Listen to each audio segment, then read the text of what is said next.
Welcome back everybody to our third Biostats Lab help, where we're going to be going over some basic data analysis using the Excel Analysis Toolpack. As always, this video was made for Mac users primarily. However, if you're a Windows user, you could also follow along or use the Notes Committee lab notes, which are made with the Windows users in mind.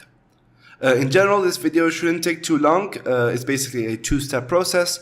Step one is to make sure that we have installed the data analysis toolpack, and step two will be doing the actual data analysis. So it's not too long, so don't worry about it. And yeah, let's get cracking. Okay, so to install the data analysis toolpack, all you have to do is scroll all the way to the top, go down to Tools, scroll down to the bottom, and you'll see this option called Excel Add-ins. Click that, and you should see your option to download the analysis toolpack. Now, in my case, I have it already installed, so it's already ticked in, but you'll just tick it in and click OK.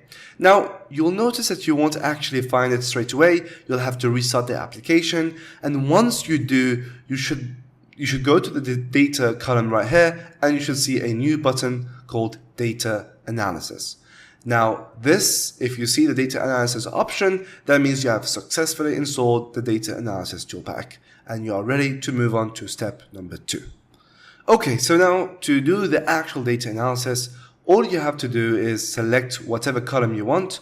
In our case, we're going to stick with age because this is the thing that we covered last video, and we'll actually click on our data analysis option.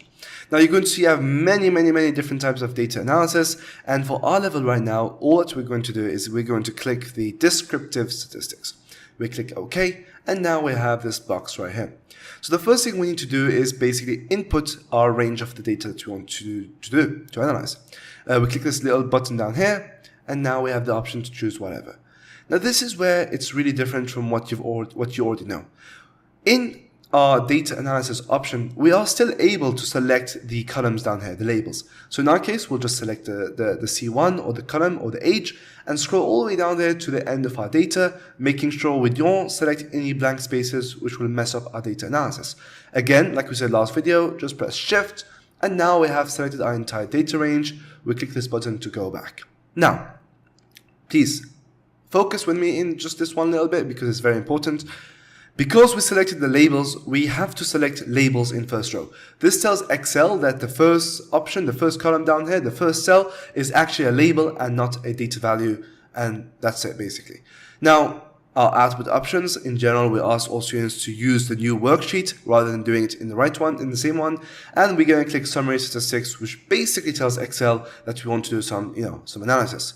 Then we can just click OK, and now we have an alert. Click OK, and boom, there we go. This is our data analysis for our age column. Now, if you remember from the last video, this is exactly the same average or the same mean that we got from the manual data analysis. Now, in general, like we said previously, we want to have the same amount of units, so the same amount of decimal places. So we go back to Format Cells, we go back to Number, and we choose 0 decimal places for everything, and boom, this is the same value as last time, and that's it. That's how simple data analysis is. Saves a lot of time and energy. So guys, just to make sure that you actually got the hang of this, I would advise you all to try it out with other columns such as height, such as weight. If you also want to be a bit better, you can also do the data analysis for both boys and girls separately and compare the results. But again, this is outside the scope of this video. Hopefully this makes sense. We hope you guys enjoy this short little tutorial. We wish you all the best on the upcoming project. Yeah, that's pretty much it. Have fun.